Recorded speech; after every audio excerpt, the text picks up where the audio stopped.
Have you ever wondered how to make up a wire pulling head that never falls off?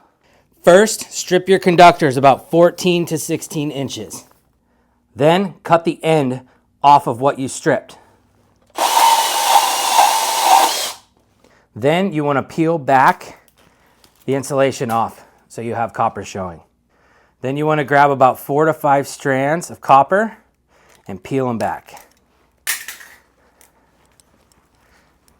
Then you want to cut it right at the end of the insulation without cutting these strands.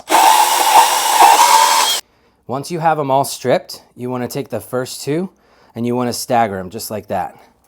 Then you want to take the ends and fold them over and then grab it right here and you want to twist it. You want to give it quite a few twists so that this has a really good connection.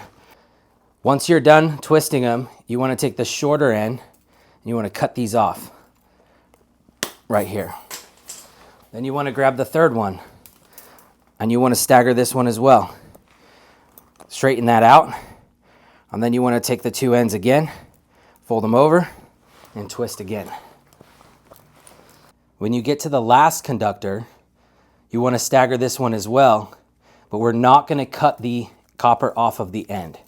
So you're going to put them together just like the other ones, twist, get it really tight, but do not cut the copper off. Once you have your two ends ready, you want to take the shortest one and then you want to fold it over one direction and then take the other one and fold it the opposite direction. You want to get it in there to where these, you want them to be even.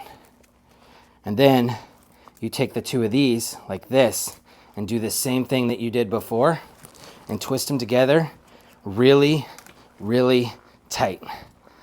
Once you have them twisted really tight, you want to cut the two ends off, just like this. Then you want to fold this over so that it's nice and even right here. When you're doing the ground wire, you don't want to just take 5 strands. You want to split this one basically in half. After you get this separated, cut one side off. Then you want to split this in half again. Then you want to open up 2 of these strands right here and you want to slip the ground wire opposite directions through there and then twist it up just like you did the other ones. Then you want to tape them up all the way to the head. I like to use electrical tape because when I get to the nubs like this, I pull out a bunch of tape and I shove it right there to help make it a smooth edge. And then I go over it just like that and I tape it all the way up.